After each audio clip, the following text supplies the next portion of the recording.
selamat pagi untuk Bapak Ibu dosen PPG.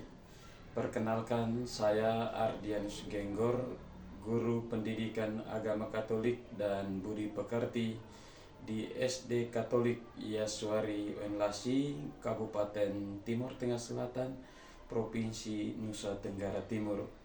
Saya adalah mahasiswa PPG periode 4 tahun 2025 di Sekolah Tinggi Katolik Santo Yakobus Maroke. Program studi pendidikan agama Katolik dengan nomor induk mahasiswa PPG 25869050240. Hari ini tanggal 7 Oktober tahun 2025, saya akan merekam pelaksanaan video UKIN di kelas 4 fase B dengan topik Yesus mewartakan kerajaan Allah melalui perumpamaan.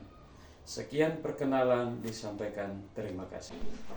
Selamat pagi anak-anak. Pagi, penuh semangat. Apa kabar hari ini? Sehat, luar biasa. Terima kasih. Kita tepuk tangan. Baik anak-anak, sebelum kita memulai pelajaran kita hari ini sebagai orang yang beriman dan bertakwa, kita memulainya dengan berdoa. Karena itu, mari kita berdiri untuk sama-sama menghadap Tuhan dalam nama Bapa dan Putra dan Roh Kudus. Amin. Yesus Sang Guru, terima kasih atas hari ini kami berkumpul di sini. Engkau mengundang kami untuk belajar bersama menjalani sabda-Mu. Bukalah hati dan hati kami agar kami belajar dengan sungguh-sungguh sehingga semakin mengenal Engkau sebagai Tuhan dan Guru utama kami. Sebab Engkaulah Tuhan dalam pengantaran kami. Amin. Dalam nama Bapa dan Putra dan Roh Kudus. Amin. Ayo kita menyanyi. Kasih itu memaafkan, kasih itu tak pernah dendam, kasih itu senang, kasih itu memaafkan. Bukan hanya 3 kali dan juga bukan 7 kali, tapi 70 kali 7 kali di dalam sehari. Bukan hanya 3 kali dan juga bukan hanya 7 kali, tapi 70 kali 7 kali segenap hatimu.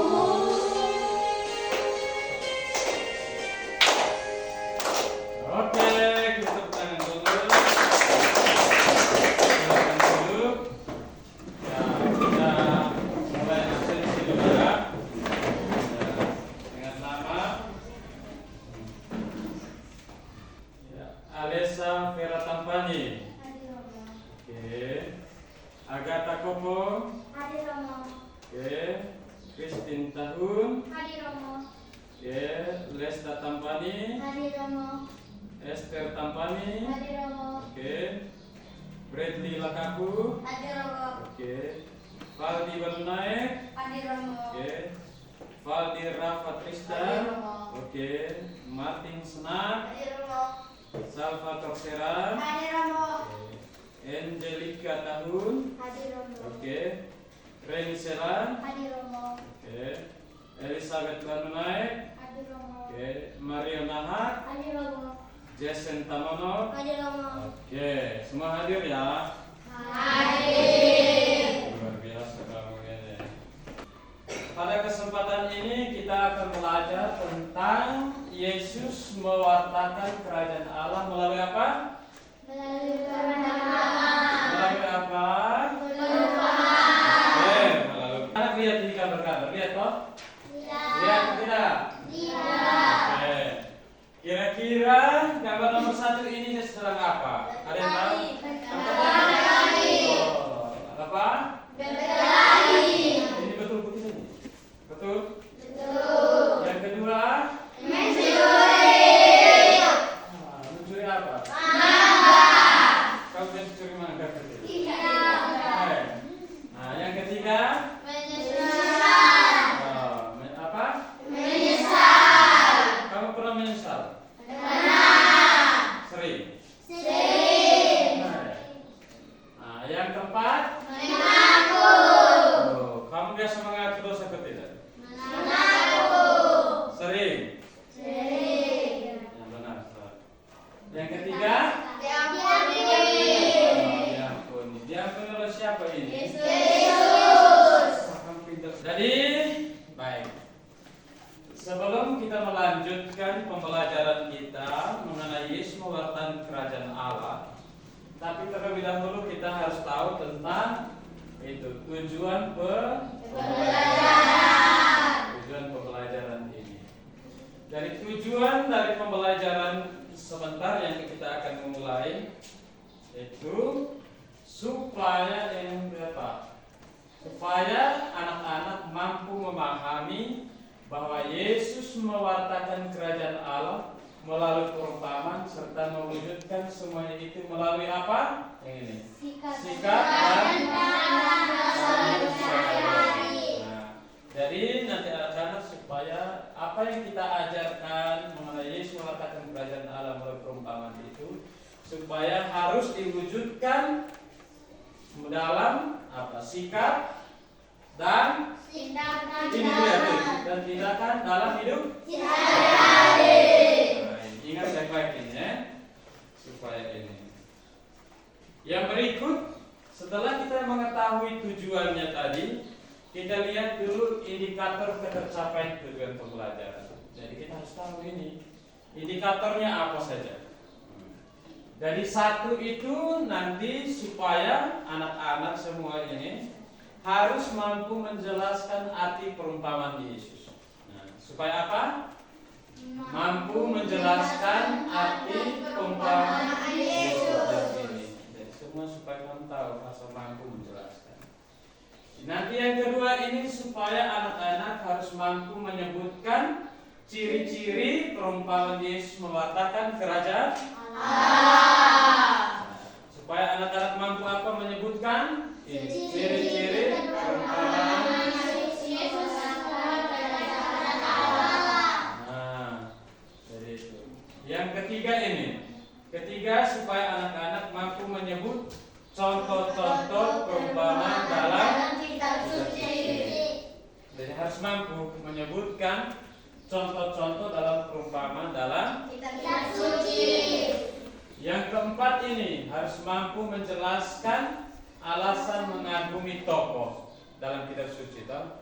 Nanti sebentar kita akan baca tentang nanti Injil Lukas. Injil Lukas bab 15 nanti sebentar. Harus mampu menjelaskan apa alasan mengagumi tokoh-tokoh, ya toh? Misalnya tokoh anak yang hilang, anak yang hilang itu tentang anak bungsu, anak sulung atau Yesus. Serta ada Bapa di situ. Lalu yang berikut itu yang keempat. Yang kelima itu nanti anak-anak semua harus mampu membandingkan. Ya, tokoh-tokoh itu sikap anak sulung itu bagaimana, sikap anak bungsu itu bagaimana, dan sikap bapak itu bagaimana. Jadi harus membandingkan ya. Yang keenam itu harus mampu merumuskan pesan moral dalam Injil. Nanti itu. Yang ke-8 itu harus mampu menjelaskan sikap apa? Sikap tobat dalam hidup. Tobat dalam hidup. Nah, ini harus mampu. Lalu yang ke-9 itu melafalkan doa tobat. Semua tahu apa? Tahu. Doa tobat tahu kan? Tahu. Lalu yang ke-10 itu nanti kita akan mewarnai. Nah, ini kita mewarnai salah satu gambar dalam yang tadi sudah kita akan baca dalam dalam Injil itu kisah anak yang hilang. Kamu suka menggambar ya? Suka? Kita lihat itu. Jadi yang pertama itu tadi apa? Berkelahi. Yang kedua apa? Mencuri. Yang ketiga apa? Menyiksa. Yang keempat itu Mengaku. yang keempat itu mengampun. Yang kelima Diampuni. ini ada mengaku dan tidak mengakui dosa. Yang terakhir itu mengampuni. Jadi seperti itu. Nah, nanti sekarang kita akan membuat diskusi kelompok. Nanti diskusi kelompok, nanti dia lihat cerita-cerita di buku itu. Ayo lihat, buka sudah. Nah, nanti Romo kasih waktu 3 menit. Ya toh, baca bisa atau tidak? Bisa. Atau baca bersama-sama, baca dan pahami secara bersama-sama. Romo tanya, nanti angkat tangan ya. Apa angkat? Tangan. Oke. Nomor 1. Siapakah tokoh-tokoh yang ada dalam kisah tersebut? Coba angkat tangan. Angkat tangan. Oke. Coba ini kelompok 1. Siapa? Sebut. Suster dan Bapak Uskup. Oh, suster dan Bapak Uskup. Kalau mungkin kelompok 2 ada pertanyaan dari jawaban lain, apa siapa tokoh ini? Tidak. Jawab apa? Suster dan Uskup. Jawab. Apa suster dan? Suster dan Bapak Uskup. Kalau kelompok 3 apa? Suster dan Uskup. Oh, suster dan? Bapak Uskup. Oh, bagus. Ini kan. Coba kita lihat yang pertanyaan di nomor 2.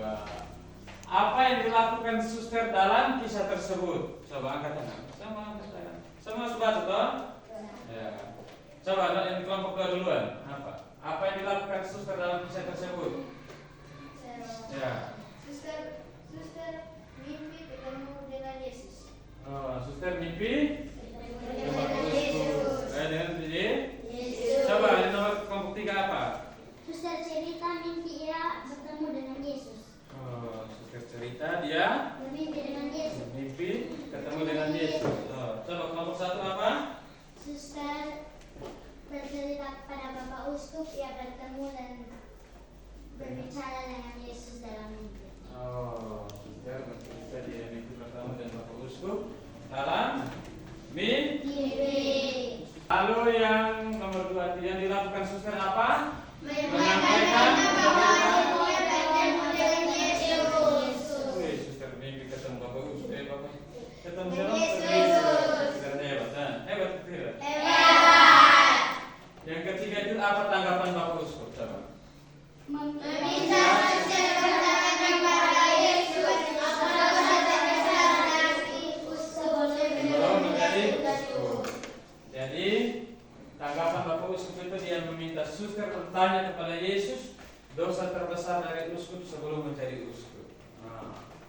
Lalu yang nomor 4 itu siapa yang berkuasa mengampuni dosa? Allah sendiri. Oh, jadi Allah sendiri yang mengampuni Dosa. Apa kamu ini? Kita lihat kisah anak yang hilang dalam Lukas 15:11 ayat sampai dengan 30. Sudah siap? Oke. Kita baca bersama-sama saja ya. Baca pelan-pelan. Oke? Romo baca dia punya judul Perumpamaan tentang anak yang hilang.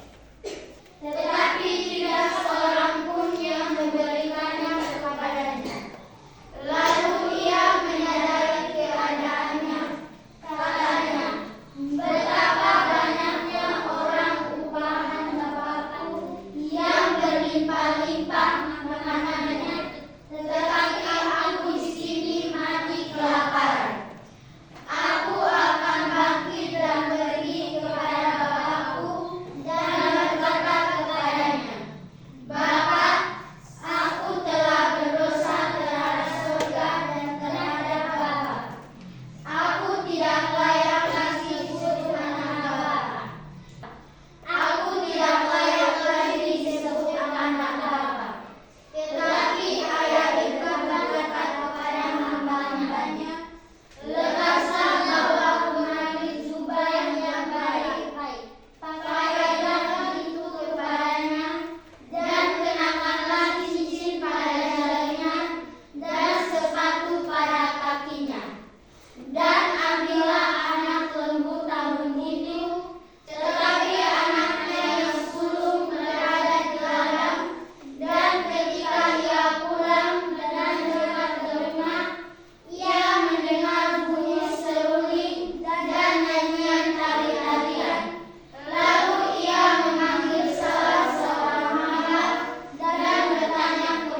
Oke, kita tepuk tangan dulu. Ya. Apa kelompok dua? Bagaimana ciri-ciri perumpamaan yang digunakan Yesus dalam mewartakan kerajaan Allah? Siapa yang tahu? Siapa? Oh ya, silakan. A. Pada umumnya berupa cerita atau kisah ilustrasi dari alam sekitar. B. Kebiasaan umum dalam hidup sehari-hari bangsa Israel. C. Peristiwa sejarah yang diketahui semua orang. D. Pesan moral dan ajakan untuk hidup sesuai dengan kehendak Allah. Oke, tepuk tangan dulu. Yang ketiga itu kemukakan alasan Anda mengapa mengagumi salah satu tokoh dalam kisah anak yang hilang tadi. Siapa tahu ya, tokoh-tokoh kenapa kagumi adakah? Oh ya, nanti. Bapak yang dikagumi dalam kisah anak yang hilang, Bapak yang berbelas kasih. Alasannya adalah berbelas kasih dan terbuka menerima semua orang termasuk yang berdosa, sekalipun serta pengampun. Oke. Tepuk tangan untuk mereka dulu. Ada tokoh yang lain kan? Ada mungkin apa? Apa? Anak sulung, Oh. ayah, anak. Sabut satu saja. Kenapa engkau suka anak sulung? Jawab, apa yang dilakukan si bungsu setelah menerima harta warisan? Apa? Coba lihat yang ini. Yang ini. Yang dilakukan si bungsu adalah pergi ke negeri yang jauh dan hidup berfoya-foya. Hidup apa? Berfoya-foya. Sekarang nomor berapa? Nomor 5 ya. Nomor 6. Mengapa ayah mau menerima si bungsu yang durhaka? Saya Apa coba? yang dilakukan si bungsu setelah menyadari kesalahannya adalah menyesali perbuatannya dan kembali kepada bapaknya. Oke, tepuk tangan dulu. Mungkin ada yang tahu apa pesan moral dari kisah anak yang hilang? Coba silakan. Alasan ayah menerima anak durhaka karena ayah adalah seorang pengampunan dan berbelas kasih terhadap kepada anak bungsu yang telah hilang dan ditemukan kembali. Oke. Kita tepuk tangan dulu. Apa arti tobat dan pertobatan? Adakah? Oh, silakan. Apa? Makna tobat dan pertobatan dalam ajaran iman Katolik. A. Tobat artinya mengakui diri sebagai orang berdosa, menyesali perbuatan yang salah dan kembali memperbaiki perilaku hidup. B. Pertobatan adalah sebuah perubahan hati dan pikiran yang membawa kita lebih dekat dengan Allah. Oke, kita bertanggung dulu. Yang kesembilan itu sikap apa yang perlu Anda lakukan sebagai wujud pernyataan makna tobat? Coba. Sikap apa?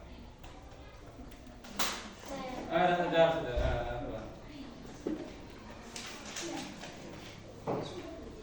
A. Hidup sederhana, rendah hati, berbelas kasih kepada semua orang, menyesal perbuatan yang salah dan bertobat. C.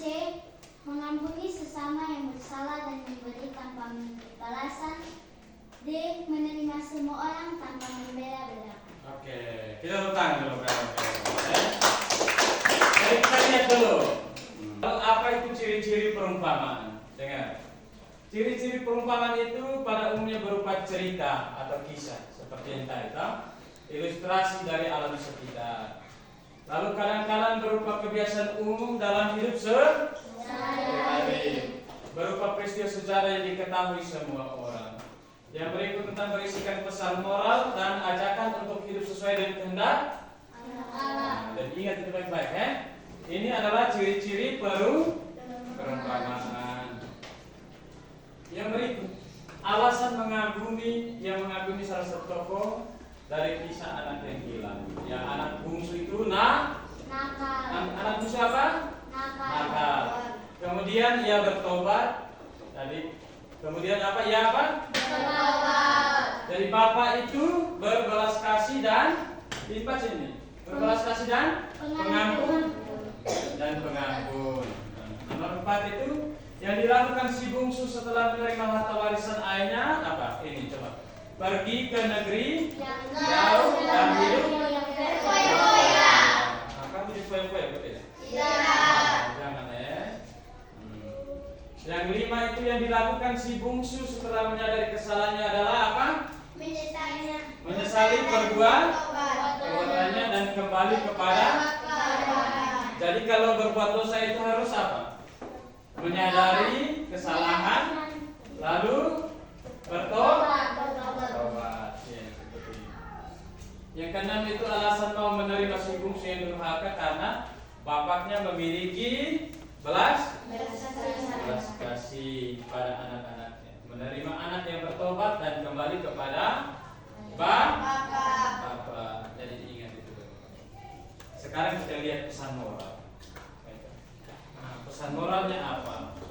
Jadi dari anak yang bungsu itu hidup sederhana, menyesali perbuatan yang salah, bertobat dan kembali kepada Allah. Coba hidup sederhana, menyesali perbuatan yang salah, bertobat dan kembali kepada Allah. Coba anak sulung itu apa?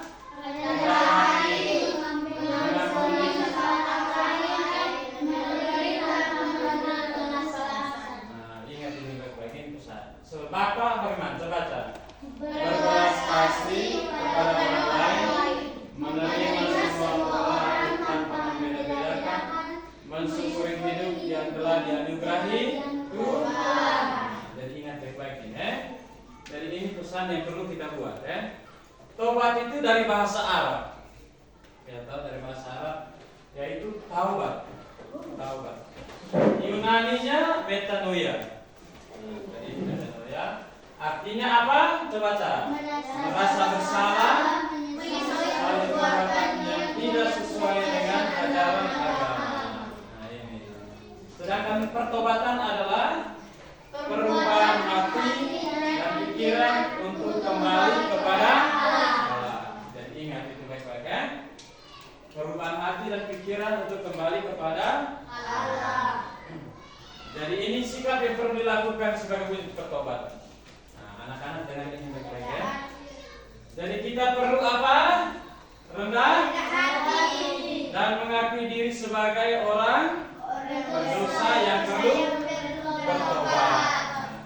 Jadi kita itu harus memiliki sikap rendah hati dan mengakui diri sebagai orang yang berdosa yang perlu apa? Bertobat.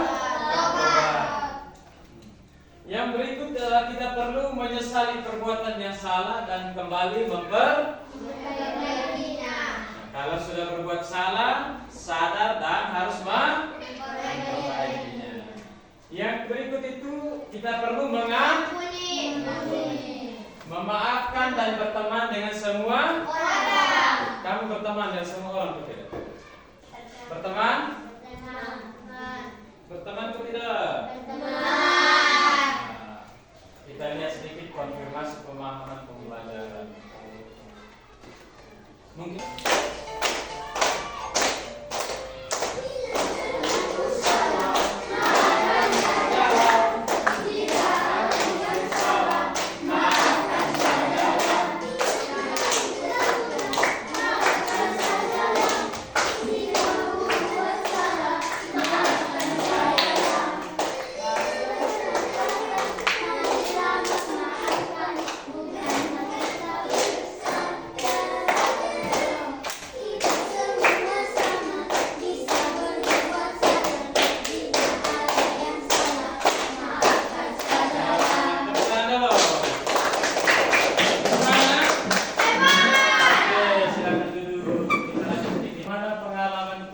pembelajaran hari ini menyenangkan tidak? Suka tidak? Ya, coba ini. Nanti pertanyaan, apakah saya sudah memahami isi materi pelajaran yang dipelajari hari ini? Kamu sudah pahami? Bisa ingat? Bisa. Coba ini. Apakah Allah berperan dalam hidup saya hingga saat ini? Allah berperan atau tidak? Iya. Iya. Ya, Tuhan Allah selalu ada bersama dengan kita. Toh? Jadi Dia mengampuni dan mengasihi kita, betul? Betul. Apakah sudahkah saya mengampuni teman yang bersalah? Sudah. Siapa yang tidak? Aduh, harus ini nanti mengampun ya. Harus sebagai orang anak yang baik kita harus mengampuni. Memang tidak mudah tapi harus Jadi hari ini Yesus mengajarkan dan mengajak kita untuk selalu apa? Baca ini.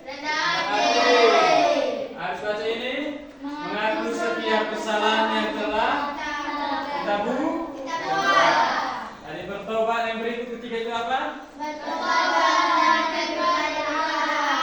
keempat, saling mengampuni, memaafkan teman yang berbuat salah kepada kita sehingga kita layak menjadi anak. Jadi ingat itu rendah hati, mengakui kesalahan, bertobat dan saling mengampuni. Sekarang nanti kita cari tugas, nanti tugas nanti kita Romo kasih ini.